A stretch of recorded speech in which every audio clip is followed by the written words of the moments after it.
The Appalachian is a publication that's, it's not the oldest in the state. The fact that it's been around for 80 years is just something that we take pride in. So with anything else, having a long career doing anything, you have a lot of pride in something like that.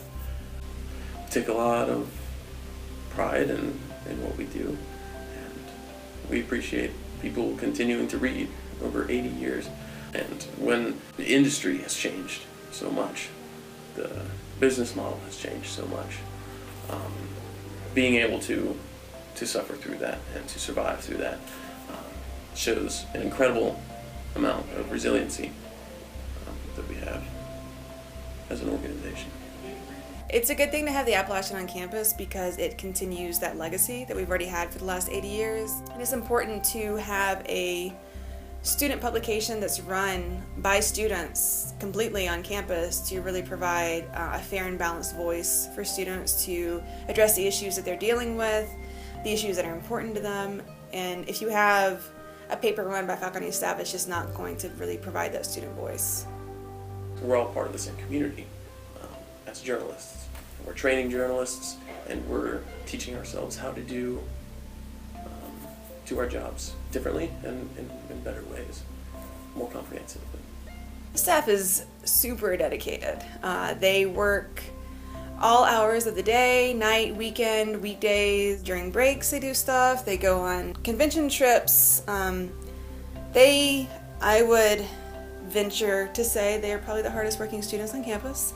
Probably a little biased, but considering the scholarship compensation that they receive for their positions, they put in a lot more time than they get paid for, but they don't really do it for the pay. They do it for the experience. And the students, we have the paper come out every Tuesday and Thursday. They stay in the newsroom all days, Monday and Wednesday, into late at night, putting together the paper. So there's a lot of blood, sweat, and tears that go into every single issue.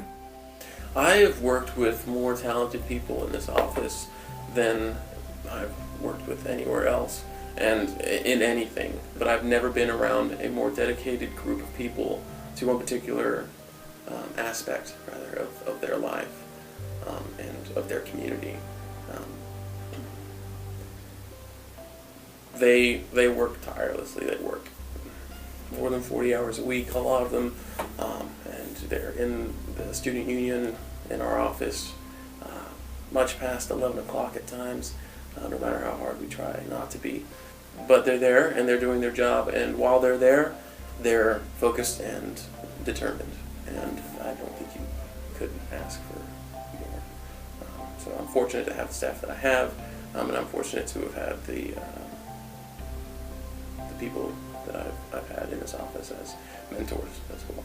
The students are very hard workers, and they are making their predecessors and the alumni proud by continuing the 80-year-long legacy that began in 1934 and hopefully will last a lot longer and stretch way into the future, whether in print or online or any kind of medium that we decided to go with. The fact that it's 80 years doesn't really mean anything except we've done our job, and that's all we want to do. We want to do our job, and we want to do it well, and we want to be able to take pride in what we do. And the fact that it's been here for so long, for a steady period, continually for 80 years, I think illustrates that not only the staff that's currently here, but the staff that was here a year ago, 10 years ago, and 80 years ago, we've all taken the same amount of pride. We've all taken our jobs just as seriously and tried to create an awareness in our community through reporting, through journalism. And the fact that we've done that for 80 years is an accomplishment inherently.